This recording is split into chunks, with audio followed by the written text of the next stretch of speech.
Welcome back. Today is a very exciting episode. I think one that many of you are going to enjoy. We're going to explore really the beauty, the magic, I have to say, of honoring the female genitals through conscious touch. We're calling that pussy massage magic, but it really can be any name. And I just wanted to launch us off before we say anything is, if you don't like that word, use a different word, because it used to trigger me. It doesn't anymore. But whatever word you use to represent the female genitals. What word did you like before? I liked meow meow, I liked poom poom, and I liked sometimes just vulva or yoni. Okay. Typically when I do like sessions or work, I ask the person what it is that they like. And a lot of people are like, well, I don't really care, or they'll typically say something between, well, normally it's more that they don't really like most words, because vagina or vulva sounds too magical, or not magical, medical. Yoni sounds a bit too spiritual, and pussy has been used like kind of pornographically. And so, yeah, normally they would choose just some word. Sometimes that just made sense to them, like, even like meow meow or kitty cat or moof muffin. Well, I like poom poom because it's such a fun sound in my mouth. I like how the word poom sounds. Yeah, it sounds good. The good one. All right, so first of all, today's a little bit me interviewing you, since this is really an area of your expertise. I think you can give us a lot of amazing insights, instruction.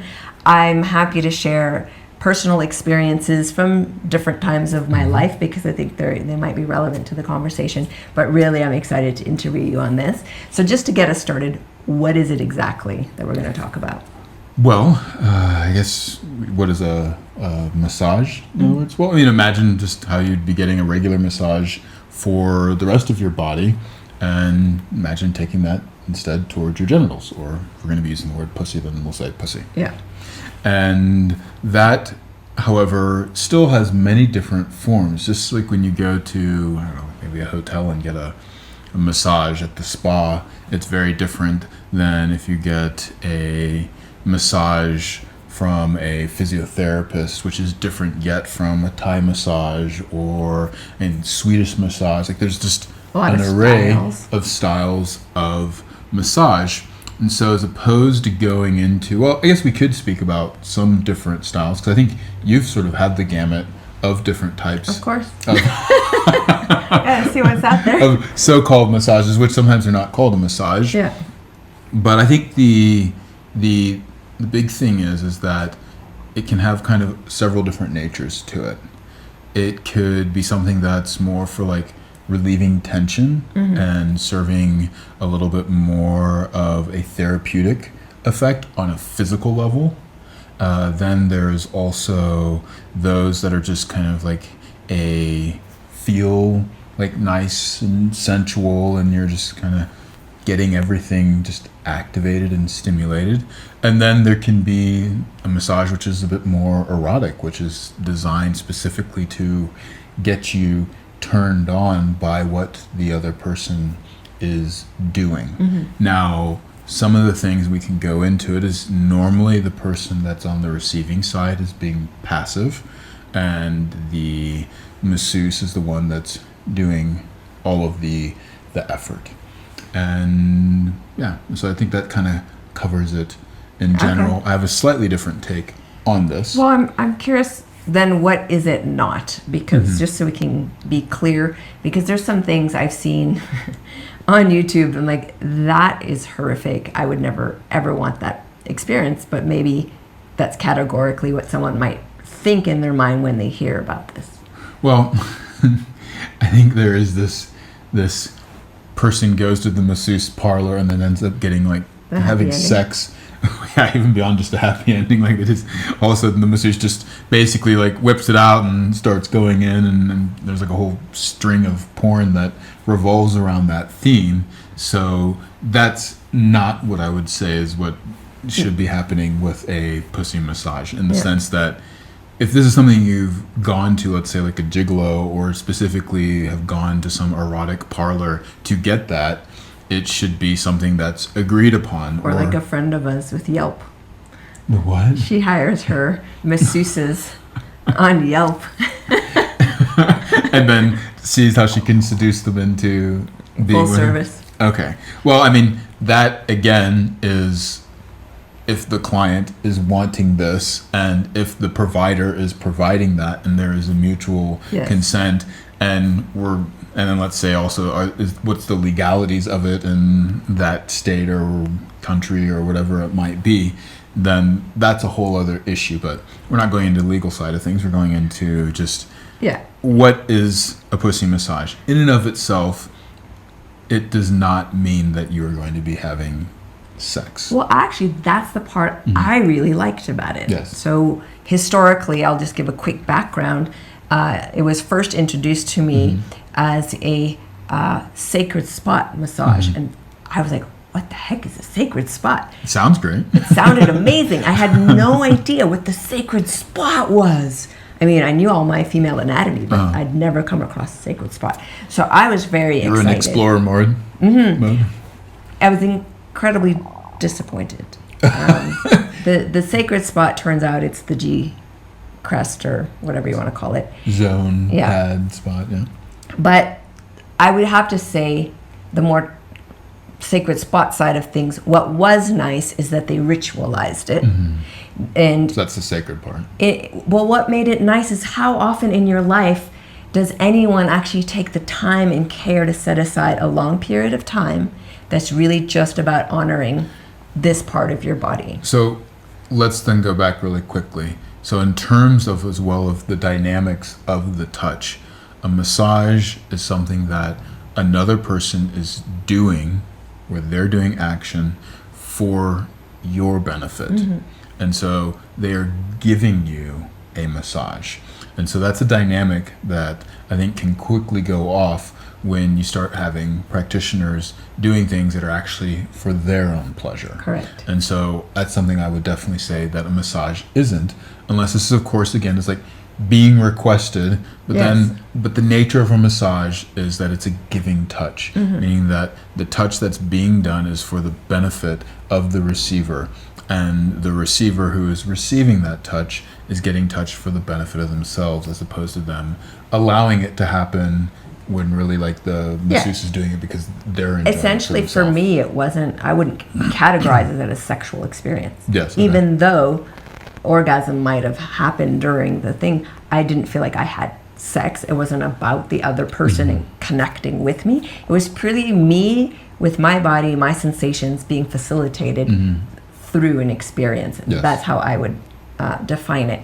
So the sacred spot stuff was disappointing in terms of the actual way that the genitals are handled. It's very basic. But I liked that there was ritualized time and care and, you know. So what was it that you didn't really breath like and sounding. About, because you said, like, I mean, you enjoy your G spot, you touch it and interact with it yourself. It's done in a very simplistic way. Okay. A way that, well, because now I have to look back to what I know now compared to then. But also to what I guess you and it would be like yourself. It's just overly simplistic. It's formulaic. It's the same thing for every person. Yes. There's no attunement, really. There's no diversity of finger or hand techniques. It's a very simple. And then I participated in facilitating just as a space holder within groups of women learning how to do this, and the techniques were the same. Like, it was just very simplistic. But I think the beauty in it is just so many of us have never ritualized receiving and even just looking, having the vulva looked at and spoken to, and having permission asked. These types of steps are actually really huge in the psyche. Yes. So that part I really liked. Then I kind of the unfortunate aspect, there was many of the practitioners, because I was curious about sacred spot, they were offering their cocks. And I was like, I guess that's part of the session, because no one really told me what was part of the session or not part of the session. Yes. It's actually not part of the session, but for some reason, Well, especially if you're teaching a whole bunch of the women. male practitioners, just for each other. Yeah, because but- they're not taught to offer their cocks. no, exactly. But in private with male practitioners, every single one of them had sex with me as part of the session. Was that part of the teaching at any point, or No, there was no when you teaching. asked them, "Hey, is this normal?" What Later, I happened? would ask, after, I'm like, is this part of it? They're like, well, I just felt like it was true in the moment. And I was like, maybe for you. And for me, because I was open, I was single, I was adventuring, I didn't know better. I mean, I'm sexually empowered, so I was like, okay. But it wasn't really what I wanted or needed. And you're aroused and turned on in the moment. And so when anyone offering anything at that moment, you know, be like, hey, yeah, let's join the party. You know? So there's that. And then the next version is when I ended up in Europe, actually Copenhagen, and met people with what I think a little bit more training, a little bit more education, and have hyper ritualized this experience to the point where they're very careful who they take as clients and at what stage do they introduce a more erotic component to it.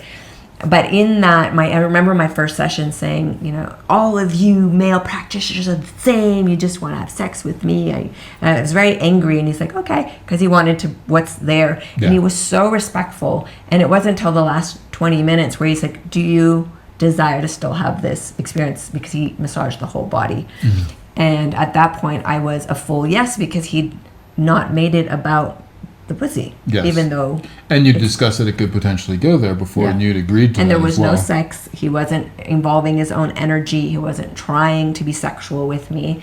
And so that was revelatory. And what I enjoyed about it was experiencing my turn on for me. I was married at the time. My partner was in another room getting a session as well. And so we compared notes after, and I said, you know, I really got to feel what's me erotically, because I think when you're in partnership, at some point there's so much overlap. You don't know what's you and what's the other person. There's like, oh, is it taking too long? Do I have to focus and like make this other person feel good? I mean, that's some of the dynamics that why people go to a masseuse, so they could just have the benefit of getting touch just for them, not having to reciprocate, not having to think about, is the other person tired, or is this too much for them? It's like, no, you're getting paid to do this service, and it's just all about me and my body. And when it comes to, especially a lot for women, like, and this area of their body, their vagina and their vulva, and any part of them even being engaged that like would typically be labeled an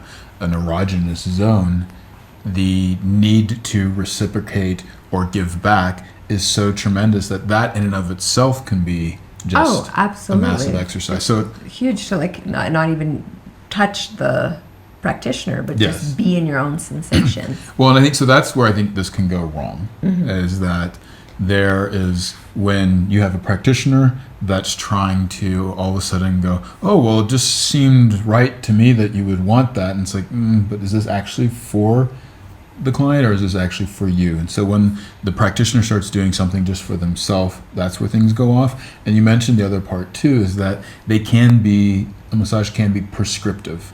And from what I'm hearing with your second experience, you know, he was listening to the struggles and that you've had in the past, was able to take that in, was able then to hear what you desired, and then check in with you, and then go ahead and proceed for those last 20 minutes, I think you said, for a more erotic experience that was, again, about you. And they would also titrate it depending off of the different levels of what they're reading, etc. So it's not just a 1-step, 2-step, 3-step done, or however many steps.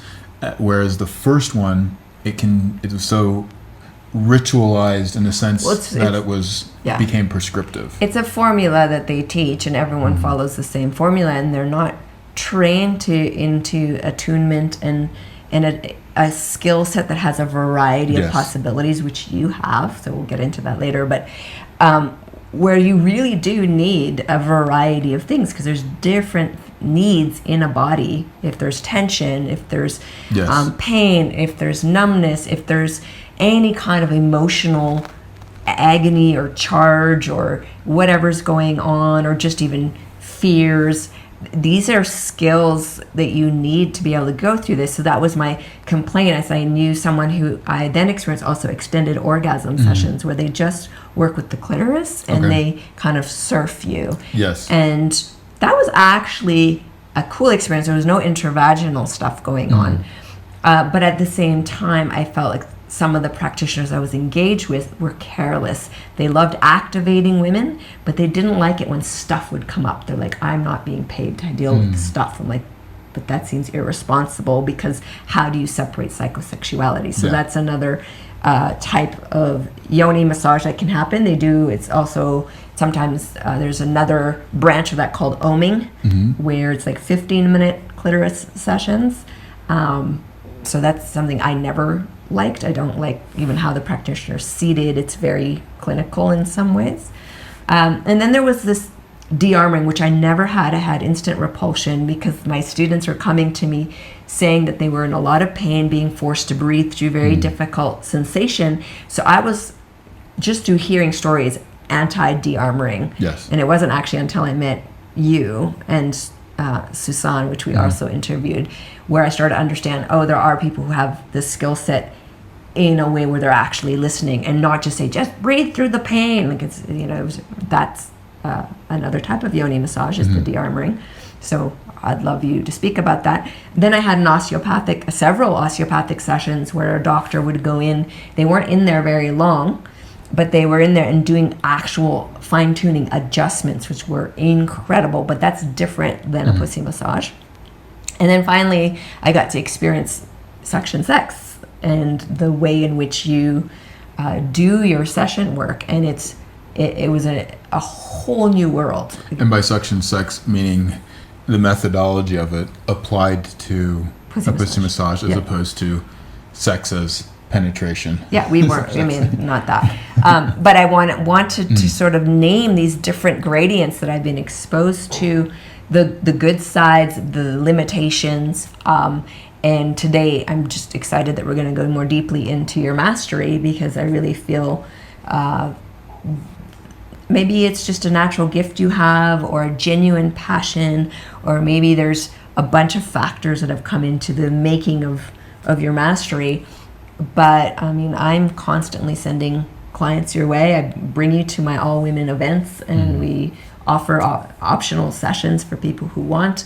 And it's just really, really beautiful the way that you gift every single person exactly what's needed. And sometimes it's completely, the clothes stay on, you're even in different sides of the room in order to support the person to have consent.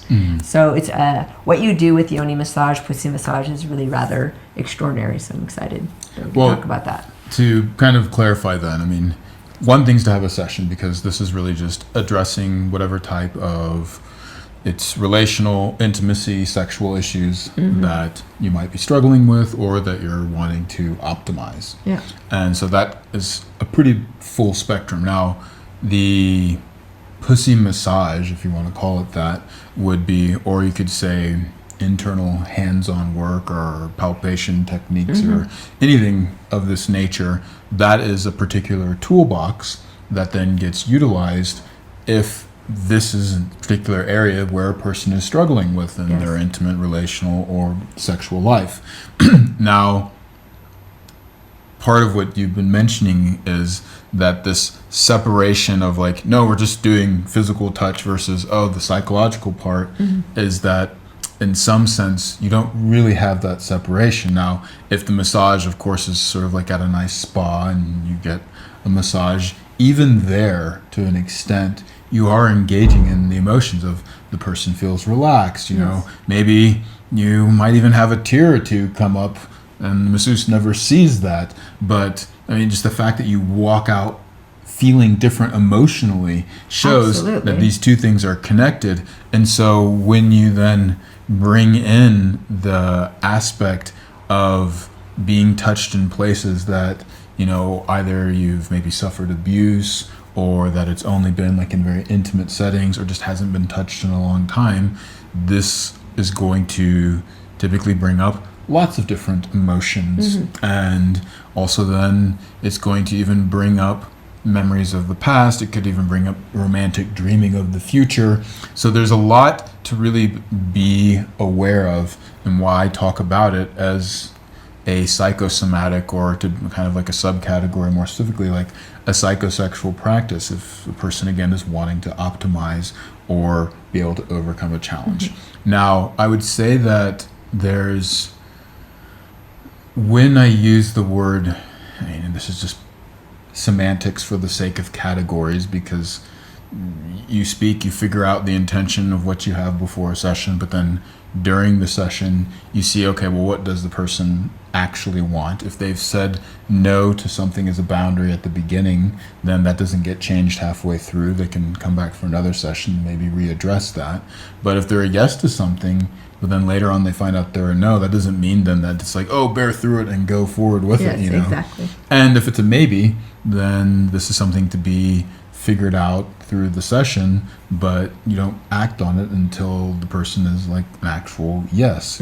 So there would be, I would say, the difference between, and again I said semantics here, is between like a massage and my mindset of it is that it's something more for like relaxation and enjoyment, and that you do, you know, to just like have just like, it's kind of like a body vacation, you know? And bring pleasure and delight. Precisely. Yeah. Whereas if you're doing something de-armoring, then this could end up being delightful, but it could also end up not feeling so delightful because you really are using touch with the intention of dealing with both the psychology as well as the biomechanics as a whole, as a unit. They're not something that is separate. Yeah. And so if a person has, you know, a pain or a tension or frankly a numbness, there's typically fear, anxiety, anger, boredom that are associated with these different physical sensations that are also the psychological states that have been conditioned from the past that then arise in the present moment because it's something that's happened in the past. Or it could also just be that that is what's presently going on. And so the ability to really move through that with someone that is using conscious touch and being able to be met with empathy, presence, and attunement then allows for really like massive amounts of transformation, which then provide the opportunity, which is I think what you're talking about as well, is for integration. Yes. Because all of these, you need to be able to take in where's the person coming from, what's happening in the session, and then how are they able to like integrate that going forward. And so all of like when I speak then of massage or de-armoring, which is just using somatic touch for help or healing or whatever kind of word you'd like to assign to that, for this the benefit of the person, then it's going beyond that kind of range of massage. So if we're going to talk about massage today, I just kind of wanted to make that clear that we'll probably be speaking a little bit, well, we could go into whatever direction you want to, but I want to when I stick think of massage, to the pleasureful with either by yourself, like a pussy massage you give yourself for delight and pleasure and maybe even orgasm, or someone who really wants to gift a pussy massage, maybe as a thing in its own, or a warm up to something else. I don't know, but I do want to stick to that, and just there's some people who might be single, don't have access to people. You can give yourself. We're going to go through some of the actual touch ways that you like to touch and activate. I think that's going to be nice, and also for those who love to give, then there's some great information. Well, so if we're sticking then to like, let's say pussy massage, which is more about, hey, how do you give yourself or someone else like a bodily experience that is akin to a nice summer vacation, then I would say that a couple things that again are different in the way that I work is that one, it's how do you become really attuned to what you're meeting. So you might have a general structure of different types of touch and even different zones and areas, and knowing that different things might happen, but ultimately the better that you can read and kind of understand the full spectrum of possibility, then you can adapt everything to where the person is at. Yes. The next step in that is also this concept, which is so key to suction sex, is that there is an active receiver and there is an adaptive giver. So as opposed to, okay, I do this, and this, beep, beep, boop, boop, beep, boop, and then here's the reaction, which is that's not adaptive. And also, where the other person is just laying there, just receiving, instead getting that person to be active. And if you get a good masseuse, they typically will tell you, breathe deeper, or they will have you angle yourself, position yourself in a certain way, or even just give you the freedom to move, which is quite rare in a massage setting. But all of these things you can start to see, okay, the skill level starts to go up when you get a masseuse that actually can do this and actually becomes much more of an interactive dance with you. But I think, so there's a few things in the explicit side I want to go over. One is you have a very unique take on genital anatomy. You've really mapped out what's pleasure anatomy, how does everything work as a system of pleasure, and I think the way in which you massage activates that system of pleasure. So I'm excited to go through that. And one last thing I want to say as well is, even back in the Victorian era, and I'm sure long before, but back then when there was so much sexual repression, especially for women, and they were in these tight bodices, corsets, where they couldn't breathe, there was this condition called hysteria, and the cure for that was to go to the doctor and get masturbated, essentially. And eventually the doctor's wrists were getting so sore they invented the vibrator just to help them out. I've heard that maybe this is a rumor, but I've also read the opposite too, saying but I do think that, I don't think it's a rumor, in that there were doctors manually relieving, and it was very distressing for people. It wasn't it wasn't sexy or kinky. It was like a distress, and I can relate to that in my body when I'm kind of getting tight or overwhelmed, or life is really and I don't have a lover, and I haven't been making love to myself, and there's this kind of disassociation almost from this part of my body. And then when I would go in for a pussy massage, I would leave there, I walk different, I would smile, I felt just me again. And so there is a place in society that for this kind of experience that's actually really healthy when it's done right, when it's framed correctly, and everyone's consenting. Well, we are sexual, physical, philosophical, mental creatures. We have all these aspects, and if you're a person who's deeply into music and then you haven't been able to play your instrument for a while, or I know as an athlete, and speaking to other athletes, if you haven't had your workout for some time, or if you've been eating bad food, and when this aspect of one's life gets neglected, it can, for lack of a better word, make us cranky or feel that just something's off. And then it's it comes back into balance when then all of a sudden we are able to tap into this side of this aspect of our life that we have been diving into and exercising. And we just make the mistake, I think, a lot of times in this day and age, to think of, oh no, sexuality, that's just the itch you scratch, or it's sort of like the afterthought or the dessert at the end of the meal, though some people like dessert more than the rest of the meal, as opposed to thinking that no, this is actually an important part of life in general, the same way that good food, good education, and good physical movement is, so is getting our sexual energy to move. Well, I hope that for those of you listening to this free part, you are motivated enough to lean into pussy massage. In the Embodied Love University, we have, Aaron's got a lot of really cool hands and mouth videos to teach these things, so that you can do with yourself or with a partner. So if you're wanting more education, that's where you're going to find that. I'd like to give them one little tip, I think, before those that are very generous. Well, and it's something simple.